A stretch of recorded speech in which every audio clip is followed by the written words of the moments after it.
Boa noite, queridos, graça e paz, sejam bem-vindos ao Divã da Graça desta noite.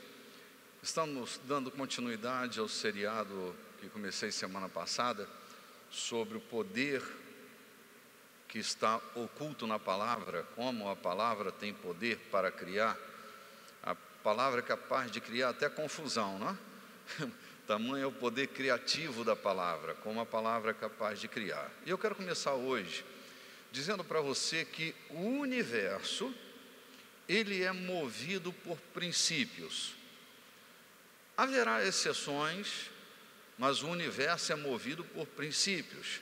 Princípios governam o mundo, leis governam o mundo é governado por leis naturais, leis estabelecidas por Deus. E um dos princípios que Deus usa para governar a terra é o princípio da palavra. Quando o Cristo ainda era o Verbo, e o Verbo estava com Deus, e o Verbo era Deus, nós vemos neste argumento de João, a importância que o Verbo exerceu na criação de todas as coisas. Eu te fiz a proposta semana passada da leitura de um texto do Salmo, e eu queria que você abrisse mais uma vez, nós vamos começar por aqui. Salmo 33, versículo 9, que diz assim: porque ele falou, tudo se fez, mandou e tudo existiu. O salmista registra este princípio de Deus na criação de todas as coisas. Vamos pensar no texto que estamos lendo. Então vamos imaginar que esse texto está falando de Gênesis capítulo 1, que para mim chama-se o princípio da recriação. É quando o universo está completamente caótico, Dalésio, fora de ordem. A porção seca está engolida pelas águas. O Espírito de Deus pairava sobre a face do abismo. Temos um caos generalizado.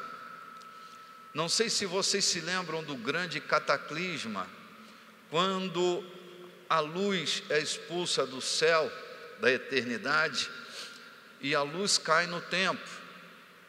Quando Lucifer, precipitado das regiões celestes, entra na órbita da Terra, o paraíso mineral é engolido e a Terra se transforma numa terra caótica. Aí começa Gênesis 1. O princípio está em Ezequiel, a terra primitiva, onde Lucifer andava no brilho das pedras, ok? Lembram? Boa noite, gente. Vocês estão aí, tudo bem? Quando a terra se torna caótica, o impacto causado por Lucifer sobre a terra, o paraíso mineral é transtornado. Aí nós temos Gênesis capítulo 1, a terra era sem forma, vazia, né? A terra se tornou caótica. Imagina então comigo uma coisa, quando Deus olha a terra caótica, Deus tinha poder para criar um novo planeta, com uma órbita semelhante, com condições semelhantes à Terra. Só que Deus não desistiu da Terra, o planeta que havia sido criado para Deus colocar o homem. Então, como Ele não vai desistir da terra caótica, Ele vai pôr ordem na terra. Ele podia ter colocado seu dedo, Ele podia ter colocado sua mão, mas Ele decide falar a terra caótica. Daí a gente começou a falar sobre o aforismo de que caos não é ausência de recurso, é falta de ordem. Todo caos em que você estiver envolvido nele, pelo amor de Deus, não se comporte como uma criança desesperada. você sempre terá recurso no meio do caos, só precisa colocar ordem. O maior problema que nós vamos enfrentar é a falta de ordem. Nós não funcionamos bem na falta de ordem. Lembra que Deus organizou toda a terra e depois colocou Adão no meio de uma terra organizada? É que nós funcionamos bem na ordem e funcionamos mal na desordem. Em qualquer desordem, na desordem do nosso ambiente de trabalho, na ordem da nossa família, no mundo interior, se nós estivermos desorganizados emocionalmente ou mentalmente, nós vamos ter problema, qualquer um de nós, porque nós não funcionamos bem. Nós fomos construídos para reinar e governar ambientes que são gerados a partir da ordem. Quando Deus vê a terra caótica, a primeira coisa que Deus faz é falar: haja luz. Você se lembra que os luzeiros ainda não haviam sido criados? De que luz Deus está falando? Se Ele não está falando da iluminação do lado de fora para dentro, Ele está falando de que luz? Se não da luz, da centelha da concepção de todas as coisas, se não da luz do seu próprio interior, e não da luz que governa o reflexo do planeta. Deus, então, quando comanda na sua primeira voz, haja luz, e houve luz, a partir daí, Deus vai falar com a terra o tempo inteiro. Você sabe, Deus criou duas coisas: os céus e a terra. Mais nada Deus criou. Quando Ele encontra esta terra caótica, Ele passa a dar ordem à terra. A única vez que Deus vai usar o seu poder criativo é quando Ele cria o homem à sua imagem e à sua semelhança. Mas, entendendo que você sabe do que eu estou falando, eu estou evitando o texto bíblico para a gente ganhar um pouco de tempo. Então, a partir daí, Ele começa a falar com os céus e com a terra. Quando Ele diz: produza os céus, os luzeiros, logo os gases começam a se fundir e os astros começam a pontilhar os céus. Quando Ele começa a dar ordem à terra, Ele diz para a terra: terra, produza erva. E assim a erva saiu a partir de uma ordem. Onde estava esta erva? Dentro da terra, em potencial dentro da terra. Quando Ele fala, as águas e os peixes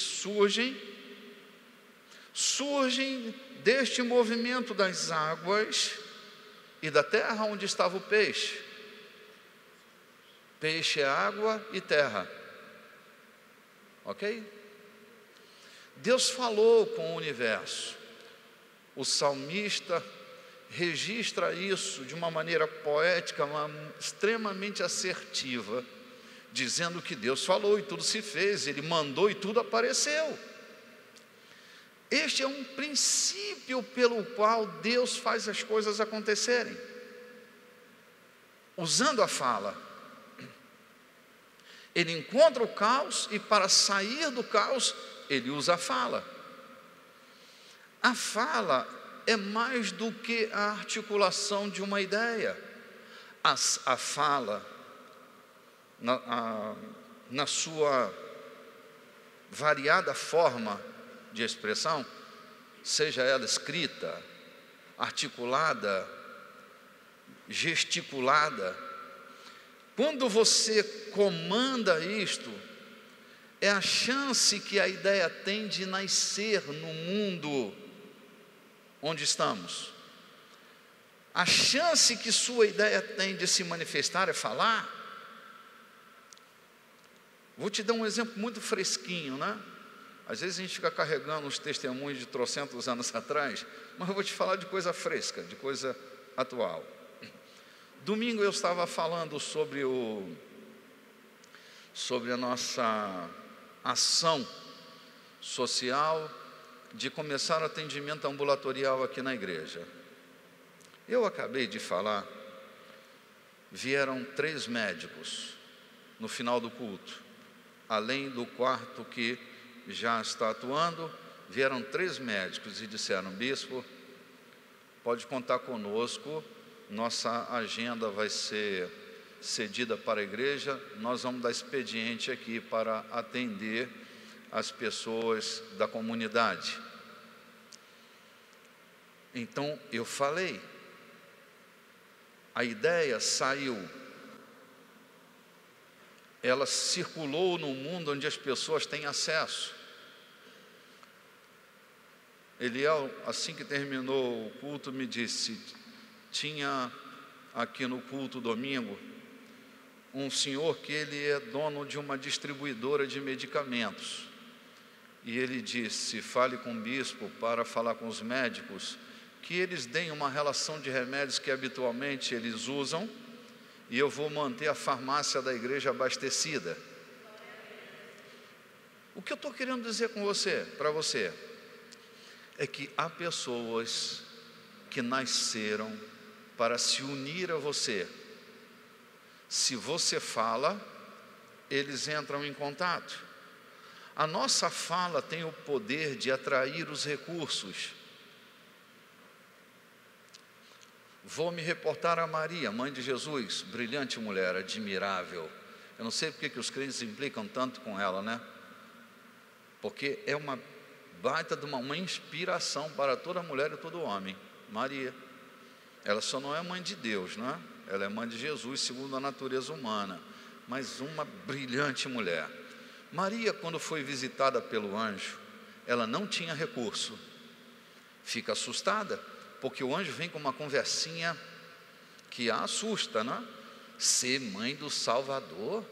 Ai, como? Eu sou virgem, não fui ainda casada com José, se me pegarem vão me apedrejar. É o que a lei determina.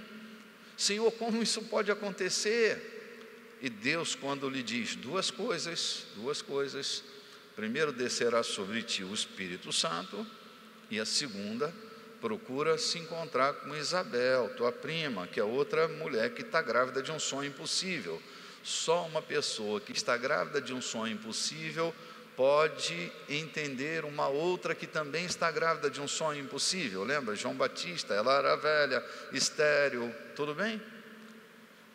Lembra a mensagem, procure quem faz seu bebê tremer? Maria, Isabel. Sabe quando os recursos aparecem? Quando Maria diz assim: sim, Senhor, que se cumpra em mim a tua palavra. Esse consentimento oral de Maria, ela tira aquilo que está no coração dela e coloca do lado de fora, onde as coisas precisam acontecer. Há coisas que só vão acontecer do lado de fora quando você conectar o que está do lado de dentro com o que está do lado de fora. Eu vou ler um texto já de Paulo aos Romanos. Paulo aos Romanos diz assim: com o coração se crê e com a boca se confessa. Então, a boca é o ambiente da conexão entre seu mundo exterior, seu mundo interior e o mundo exterior. Você precisa criar conexões, precisa abrir caminho. Quando aquela moça diz: sim, Senhor, que se cumpra em mim a tua palavra, lá no Oriente, os camelos se levantam, trazendo ouro, incenso e mirra. Quantos reis levaram ouro, incenso e mirra? Vocês são espertos, né? A Bíblia não diz que eram 3. A Bíblia diz que eles traziam ouro, incenso e mirra. 3 eram os elementos, mas não eram 3 reis. Tudo bem? A visão presépica não pode dominar nossa mente, hein? A gente não pode ser governado pela literatura, a gente tem que ser governado pela palavra. Quando ela diz, sim, Senhor, que se cumpra em mim a tua palavra, lá no Oriente, os camelos se levantam. Para quê? Tu pensa em ouro, incenso e mirra, tu pensa em quê?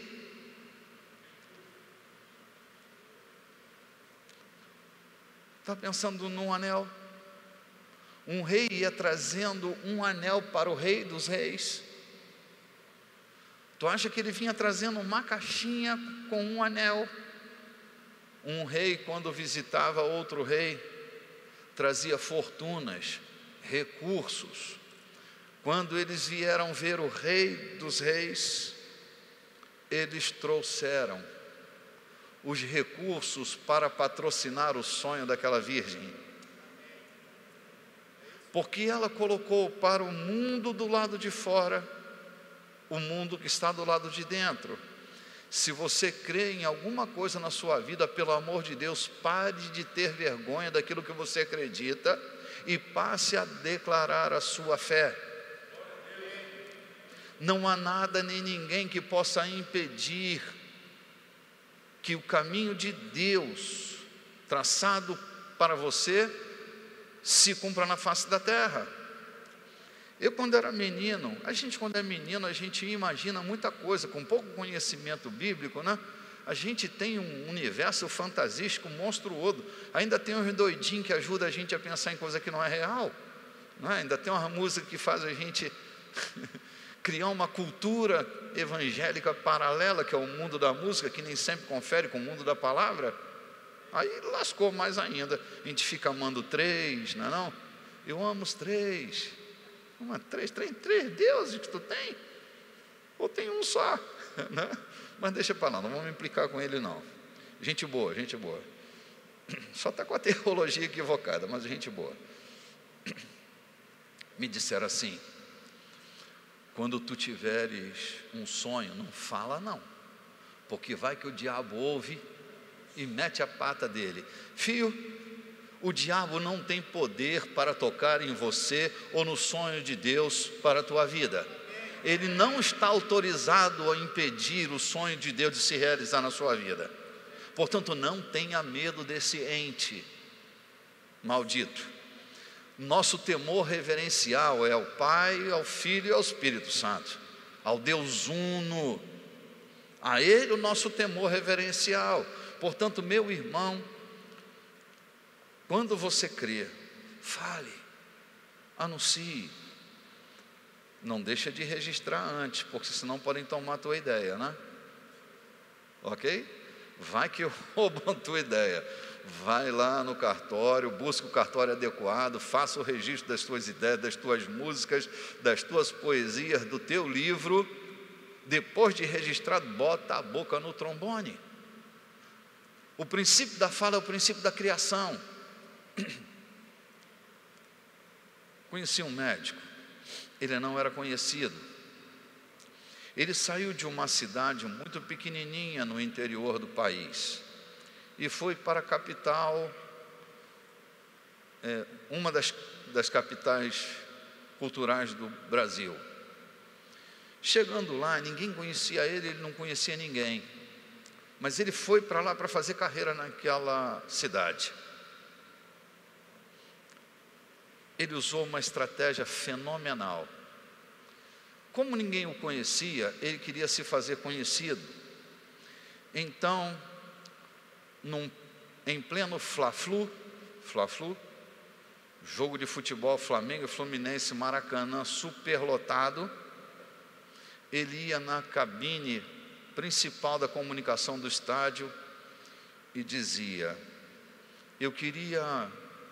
eu sou o pai de uma criança e o doutor fulano de tal, ele está assistindo o futebol e eu não consigo localizá-lo. Ele é um médico espetacular e o médico era ele. Eu preciso que você o localize. Por favor, anuncie o nome do doutor fulano de tal. E o cara do serviço, em pleno Fla-Flu, Maracanã lotado: doutor fulano de tal, Ilquias Costa, doutor Ilquias Costa. O senhor está sendo solicitado na recepção do Maracanã. Ao pai de um paciente seu esperando para que o senhor possa atendê-lo, doutor Ilquias Costa. O cara assiste no Fla-Flu, diz: rapaz, esse cara é importante, hein? Ilquias Costa, anota o nome, anota o nome.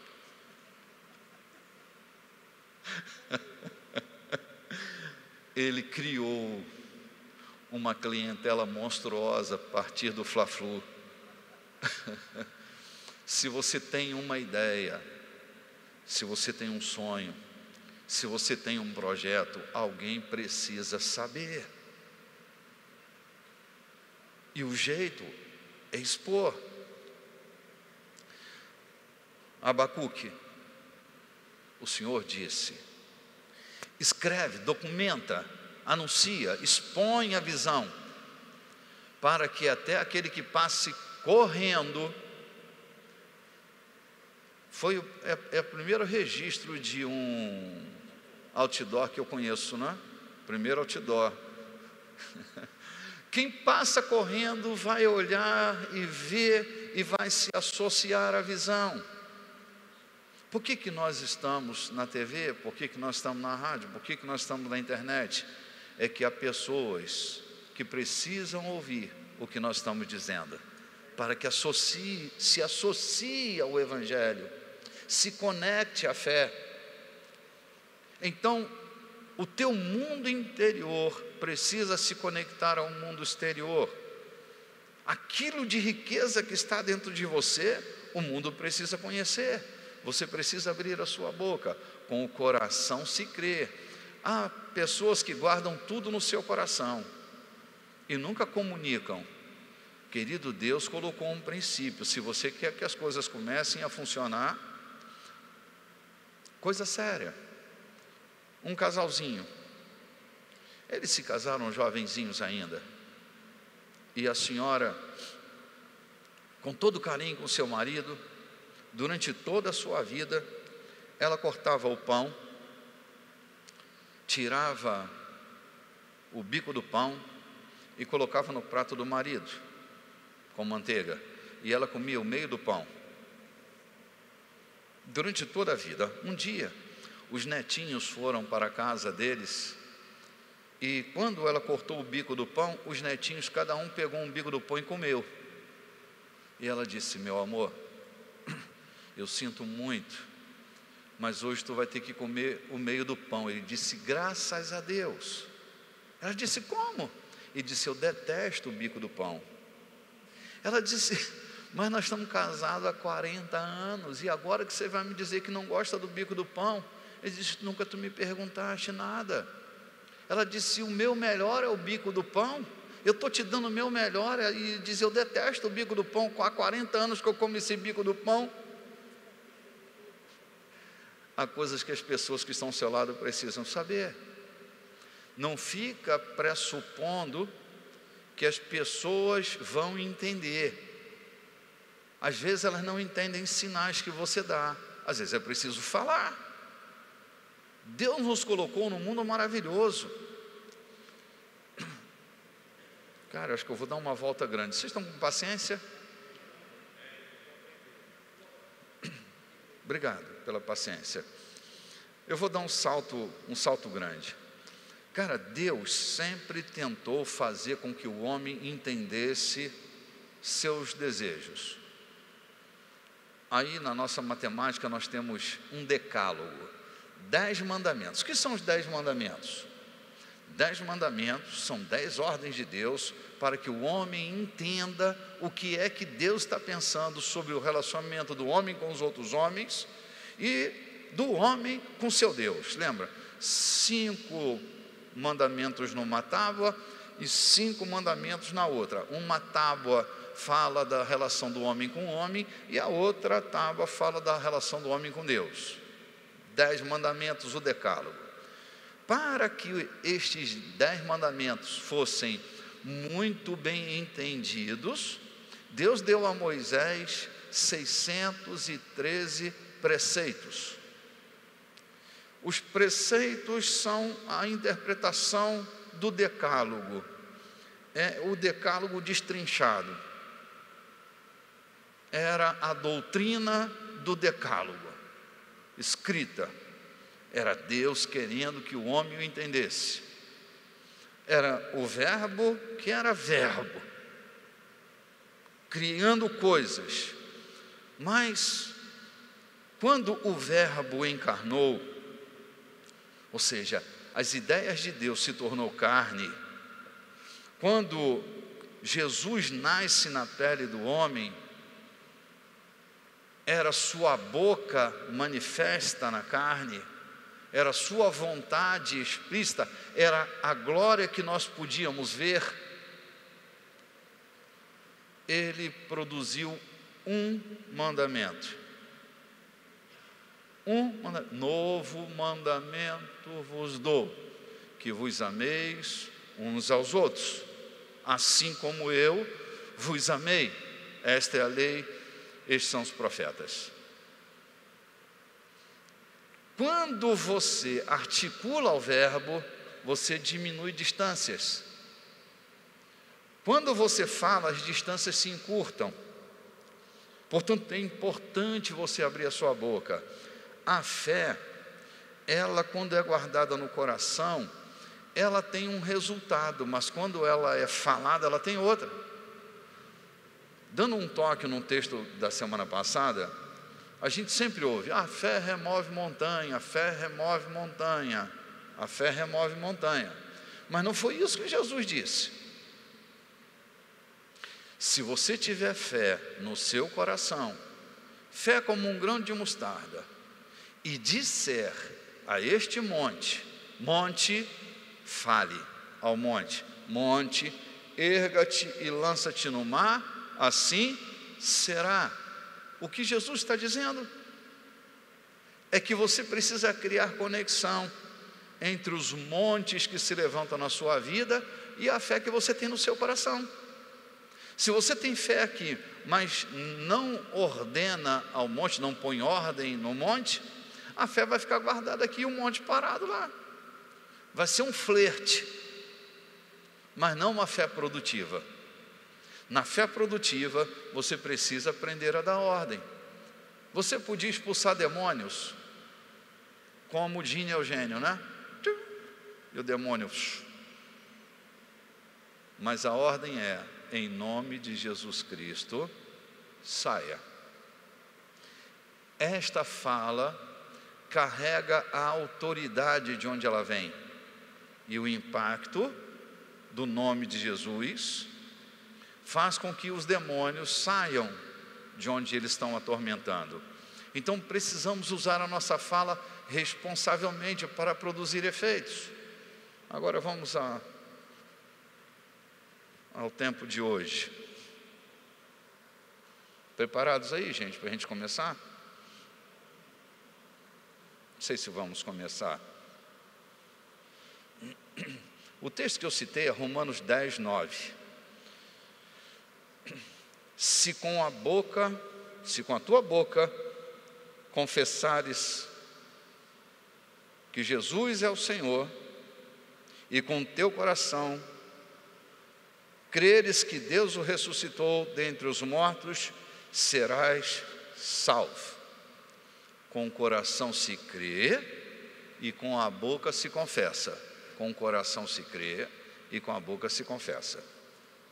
Só quero te dar o texto, se você estiver anotando, facilitar o nosso caminho. Provérbios 6, 22. Alguém pode abrir esse texto para mim? Provérbios 6, 22, fazer a leitura. Se você está em casa me ouvindo, me assistindo hoje, Provérbios 6, 2.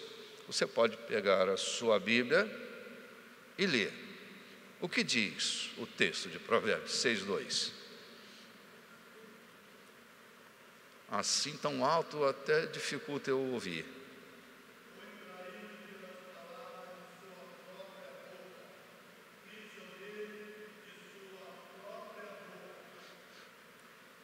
Repita comigo: nos tornamos prisioneiros, reféns da palavra que sai da nossa boca. Porque assim, quando você diz alguma coisa, você se compromete com aquilo que disse. Enquanto está no silêncio do teu coração, você pode desistir, porque ninguém está olhando para você.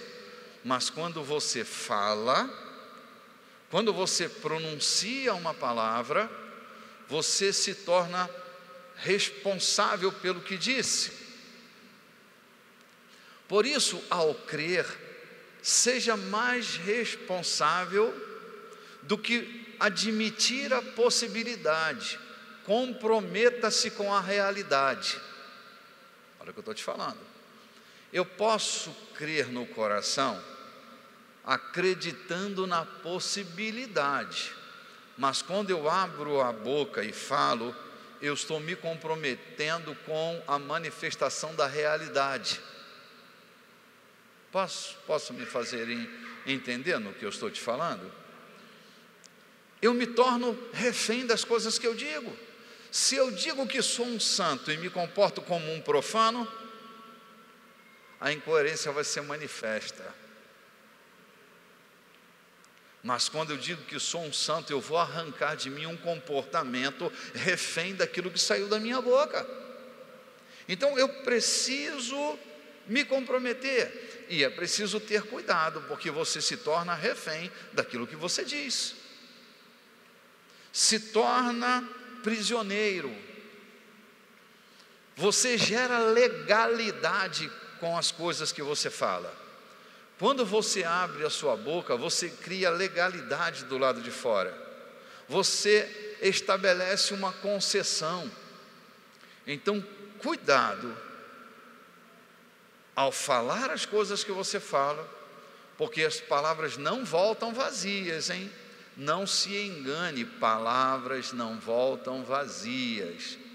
Dizer o que você não quer dizer e depois pedir desculpas, nem sempre você vai conseguir resgatar os efeitos produzidos pela palavra que saiu da sua boca. Então precisa ter responsabilidade ao abrir a sua boca e falar, porque a legalidade está dada.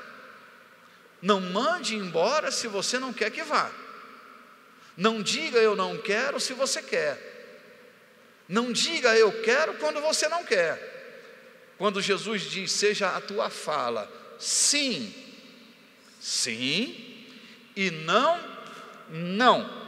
O que proceder fora desse mundo é procedência maligna, ou seja, o diabo vai entrar nesta relação e fazer suas diabruras, suas satanagens. Satanagens são operações de Satã. Tudo bem? Pode te sugerir outra coisa, mas não foi o que eu falei. A língua portuguesa é uma loucura, né, cara? Olha, Isaías 55. Foi o texto que eu citei ainda há pouco. Quando você solta uma palavra, ela vai cumprir um fim. Ela vai cumprir um destino. Então, quando você abre a sua boca e solta uma palavra, esta palavra não vai voltar vazia. Ela vai trazendo todos os efeitos, todos os resultados que ela saiu com a intenção de alcançar. Então, pelo amor de Deus, morda a sua língua, conte até 10, conte outra vez, mas evite de dizer coisas que você não quer dizer. Seja lá para quem for. Falei só para magoar. Pelo amor de Deus, não seja louco, não seja louca. Se você usa a sua boca como a boca de um libertador, preste atenção. De uma fonte não sai água amarga e água doce. Você precisa decidir que fonte que você é. Se você é uma fonte de água doce, querida, as palavras são libertadoras. Palavras destraumatizam. Quando Jesus disse no texto de João, vós já estáis limpos pelas palavras da minha boca, que eu vos tenho dito, é que palavras são capazes de limpar, são capazes de purificar, de transformar. Quantos de nós Já fomos destraumatizados por uma palavra, tanto como fomos traumatizados com uma palavra que feriu mortalmente. Há pessoas que não se amam mais porque foram rejeitadas, porque alguém a rejeitou pela palavra que saiu da sua boca. Quem sabe esta semana, coisas que você ouviu, que chegou a arrancar lágrima de você, vontade de matar, nunca teve. Cara, são coisas que nós ouvimos que a vontade é de matar, porque nos feriu tão profundamente que a nossa resposta é a resposta da morte. Então, cuidado, porque palavras dão vida e palavras matam. Salomão diz que a vida e a morte está no poder da língua. Você pode dar vida ou pode matar. Salomão, vida e morte no poder da língua. Palavra limpa, palavra suja, palavra mata, palavra ressuscita. Quando você encontra um amigo que naquela área específica da tua morte dá uma palavra de vida, aquela palavra, quando entra com o Espírito de Deus, ela produz vida, ela é capaz de curar uma ferida. Conheci uma mulher aqui em Bacabal. Eu fui pregar numa igreja, uma comunidade que eu tenho muito respeito e muito carinho por ela. E um dia, pregando nesta comunidade, uma senhora me procurou no final do culto e disse: bispo, eu estou com um caroço no meu seio enorme, um caroço enorme. Eu queria que o senhor orasse por mim. Eu disse: orar, mas orar por quê, senhora? Ela dizia: eu queria ficar curada desse caroço, eu queria que esse caroço sumisse. E eu olhei para ela e não tive fé para orar. Eu disse: minha irmã, eu não vou orar pela senhora. Ela disse: não vai? Eu disse: não. Eu disse: minha querida, eu tenho uma ciência sobre isto. E ela disse: qual é a ciência? Eu disse: a minha ciência é que esse caroço é uma falta de perdão acumulada dentro da senhora. A senhora vem somatizando isso, somatizando. A senhora odeia uma pessoa. Ela caiu em prantos. Depois que ela parou de chorar, eu disse: quem é a pessoa? Ela disse: minha sogra, aquela desgraçada.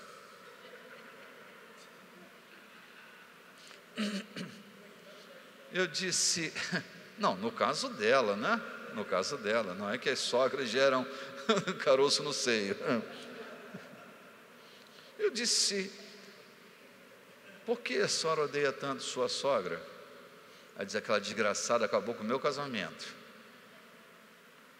Ela inventou histórias, ela criou artifícios e foi contando. Eu disse: então a senhora está carregando sua sogra durante todo esse tempo. Ela disse: cada dia eu odeio ela um pouco. Eu disse: então minha irmã, minha ciência estava certa.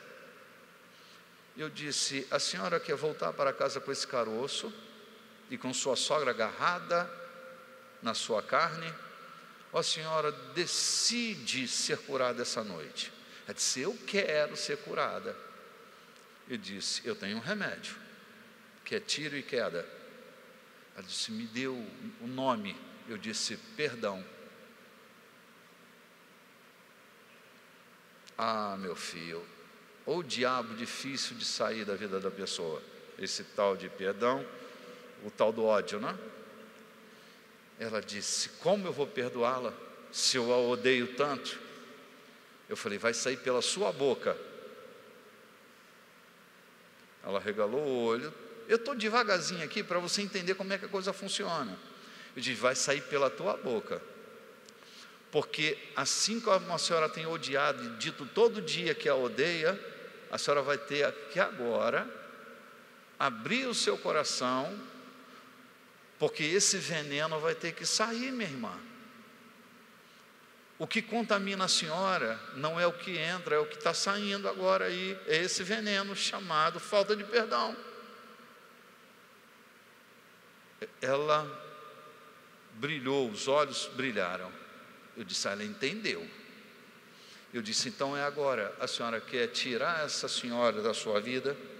Porque, gente, às vezes a gente fica carregando um defunto para o resto da vida, faz um mal desgraçado, a pessoa não está nem aí, e quem está morrendo somos nós.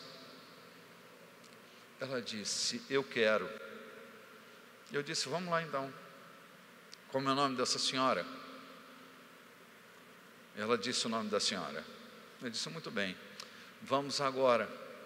Eu disse para ela: a primeira coisa que a senhora vai fazer é arrancar esse espinho que está na sua carne. Vai continuar doendo, vai continuar inchado, vai continuar vermelho, mas já já a senhora nem vai se lembrar que tinha um espinho mais na sua carne, porque a senhora vai tirar isso por meio da confissão. São Tiago não diz: confessei as vossas culpas uns aos outros para que sareis? Ou eu estou endoidando? O que é a confissão? A declaração daquela experiência. Tiago diz: confessa a culpa para que sareis. Ele cria uma associação entre as enfermidades neuroassociativas e a confissão do problema. Para Tiago, a boca é uma fonte de cura, é uma terapia sem igual. Tem uma mensagem minha chamada Perdão, o segredo da cura total. Eu não sei se ela tem vídeo. Não? Perdão, o segredo da cura total. Nós vamos, se não tem, eu vou precisar registrá-la, né? Me lembra de eu remontá-la, tá bom? Quando aquela mulher disse, e eu disse: então vou te ajudar. Eu disse: em nome de Jesus. E a mulher: em nome de Jesus, eu quero perdoar, eu perdoo. Ela diz: eu perdoo a dona Furustreca. Eu não me lembro o nome dela, eu vou chamar de Furustreca. Eu perdoo a dona Furustreca. Ela disse: eu perdoo. Eu digo: vamos, minha irmã, anda logo, abre a sua boca. Ela disse: não consigo. A dor, né? A dor. Era muito profundo. Ela está dando cãibra na minha boca, mas não sai Furustreca de jeito nenhum. Furou. Eu perdoo, não furou. Falei: fala direito, minha irmã, dona Furustreca. Eu levei uns 3 minutos para pronunciar a palavra Furustreca, no contexto do perdão. Ela dizia Furustreca em outro contexto, mas no contexto do perdão, ela não conseguia dizer. Finalmente ela soltou: Jesus, eu perdoo dona Furustreca, porque dona Furustreca é a mãe do meu marido, ela não sabe o que faz, se ela me conhecesse. Aí ela deslanchou a orar. Orou. Quando ela terminou de orar, eu disse: pronto, querida, procure onde está o caroço agora.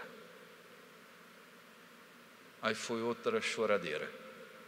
Ela disse: não está mais aqui. Era do tamanho de uma laranja. Não está mais aqui, sumiu, meu Deus. Não está. O caroço havia sumido. Eu não estou dizendo que isso é uma mágica. Eu estou dizendo que naquele caso específico, ok? Naquele caso específico, a confissão desta culpa abriu o caminho para a sua cura. É a conexão do teu interior com o teu exterior. Se tem alguém que tem que sair da sua vida, abre a tua boca e coloca logo para fora. Vai deixando essa árvore podre matar você até quando? Aquela quebrete está vivendo a vida dela, e você que torturada por causa que ela entrou dentro do teu casamento. Então é uma quebrete piriguete, tem que estar longe da tua vida, e tu fica carregando. Maldito seja o dia que aquela quebrete apareceu na minha história. Maldito seja o dia que aquela quebrete... Meu irmão, cada vez ela se incorpora mais, cria raiz. Sabe como é que a raiz da amargura se manifesta? É que tu fica ali, ó, azedo, amargo, vai criando raiz. Tem que tomar uma decisão enérgica, não com o que sente, mas com o que crê. Isso é uma outra lasqueira que tu tem que pensar aqui. Não é com o que tu está sentindo, é com o que tu está crendo. Porque uma coisa é o que eu sinto, a outra é o que eu creio. Pode não estar um andando do lado do outro. Eu sinto ódio, mas eu creio no poder do perdão. Então tu tem que estar alinhado com o que você crê, não o que você sente. Há coisas que você sente e outra que você crê. No que você crê? No teu sucesso ou no teu fracasso? Você pode estar mergulhado num momento de extremo fracasso, mas no que você crê? No que você está sentindo? Lembra que eu conto para você? Eu recebi um bilhetinho, um bilhetinho libertador. Era um cartãozinho desse tamaninho. Eu ainda tenho nos meus documentos guardado. Eu estava no Rio passando por um momento trágico, querendo desistir de tudo. Em BH, Barry tinha ido com Miles para ele pregar no Joaquim Cantagalli. De lá, Miles Morrow me manda um bilhete. Renato e Clarice, I love you. Creiam nas trevas naquilo que Deus diz a vocês em plena luz. Quando eu bati o olho naquilo, um clarão se abriu. Digo, meu Deus, eu estou vivendo nesta escuridão. Não era treva de diabo, escuridão. Ele diz, creia, enquanto você está vivendo nessa escuridão, creia naquilo que Deus disse a vocês quando estava plena luz. Então o que eu vivo e o que eu creio pode ser duas coisas diferentes.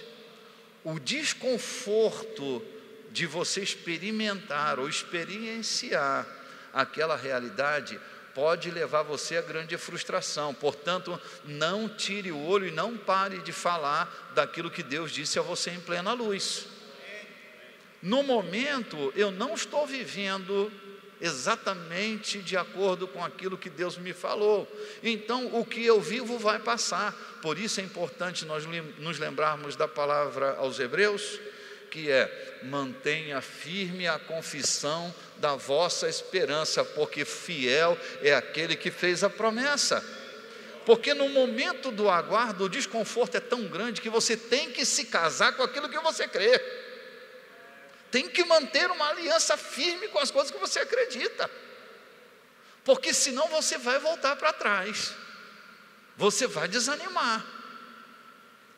Pelo amor de Deus, que haja um casamento íntegro entre o que você crê e o que você confessa. Não deixa que a sua experiência roube de você sua fé. Um é o momento da escassez, o outro o momento da abundância. Se Deus te prometeu abundância e você está vivendo no momento da escassez, ser fiel no pouco, Deus colocará você sobre o muito. Ser fiel no pouco é tua responsabilidade, colocar você no muito é responsabilidade de Deus. Portanto, vai falando. Eu falo de coisas que vão acontecer daqui a 10 anos, mas eu não me envergonho das coisas que eu acredito. Pode ser loucura para quem não crê, mas alguém que crê vai se levantar para se aliar a mim, para que há 10 anos nós estejamos vivendo naquele momento determinado. Então abra caminho. Não tem caminho, abra caminho. Faça como Deus. Está em você o poder de criar.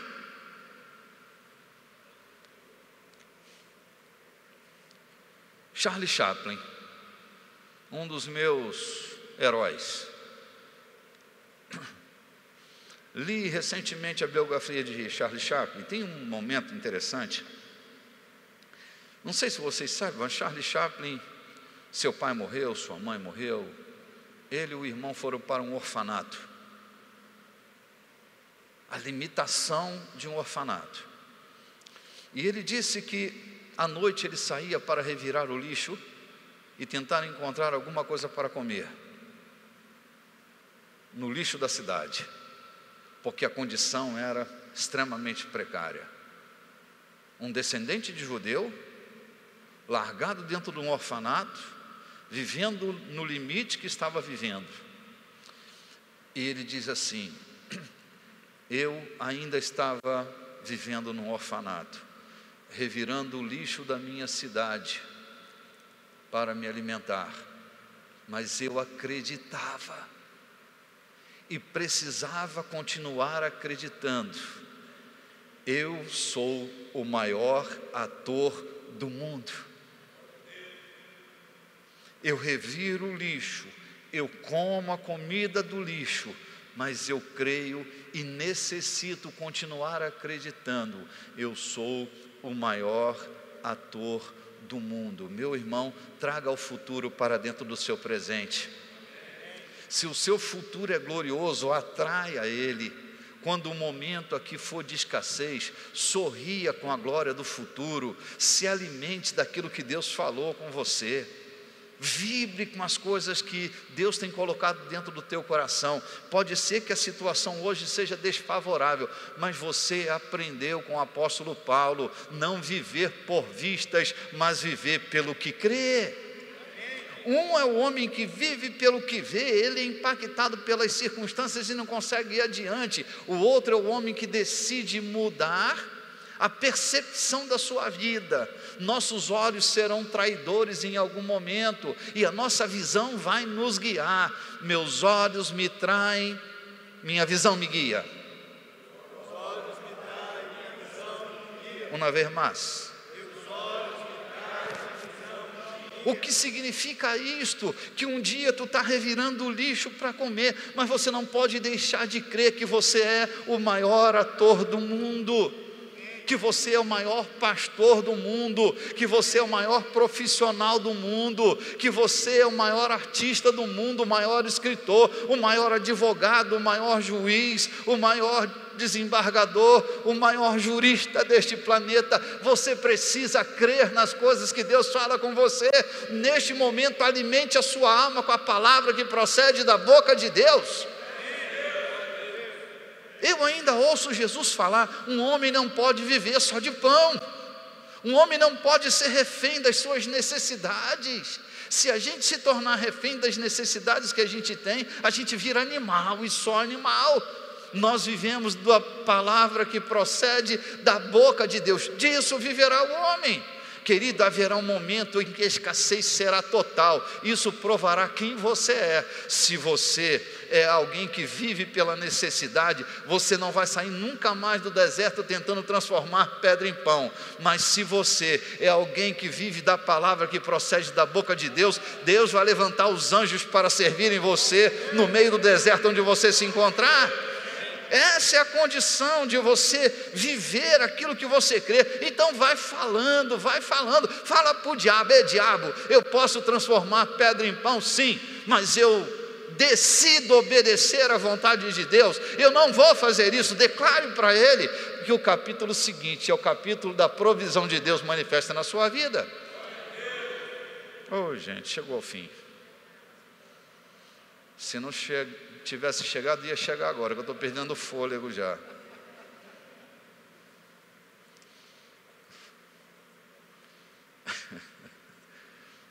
Você tem que arrumar um balão de oxigênio.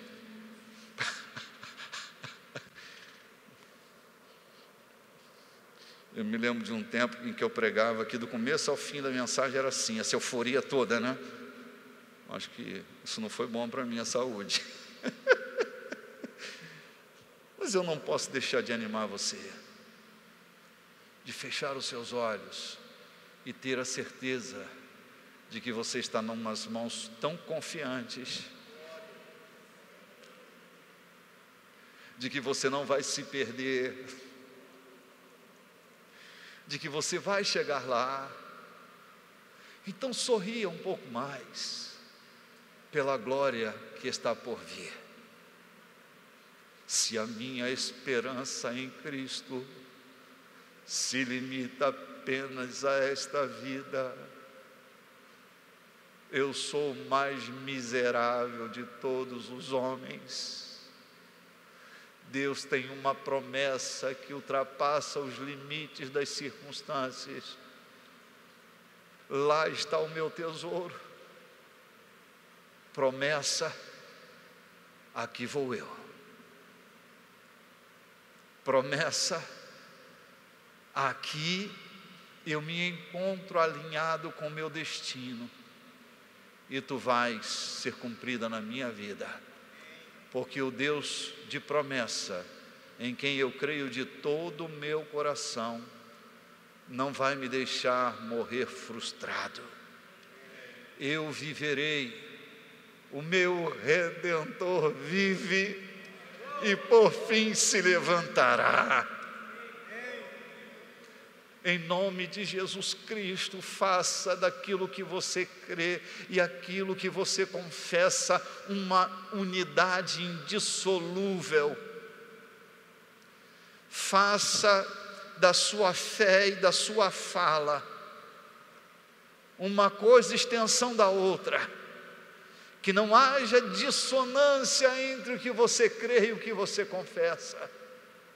Mesmo que a dor seja inevitável, mesmo que a dor seja uma presença real, mais real do que a dor que você sente, é a promessa que Deus fez a você. Aproprie-se dela e viva para a glória do nome do Senhor Jesus. Amém.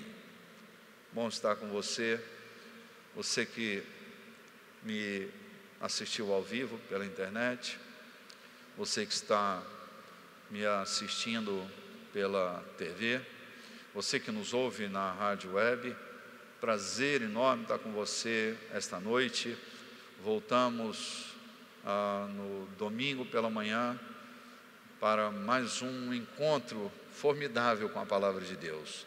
A escola do reino está brilhante, as cartas apostólicas estão sendo reveladas aos nossos corações. Não perca a sua formação de liderança na escola do reino, a partir das 9h30 da manhã de domingo. E domingo à noite, coloque pão, vinho aí na sua casa.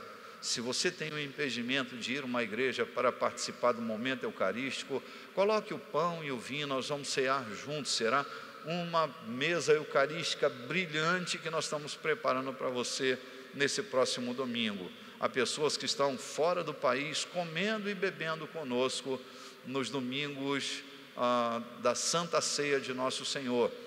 Sei que há pessoas que estão lá na Holanda nos acompanhando, pessoas que estão ali nos Emirados Árabes nos assistindo. Você que está espalhado pelo planeta, conectado por fé a nós pelo vínculo do amor, prepare-se para o domingo às 18h30 hora Brasil, para este grande encontro de fé. Você não pode perder.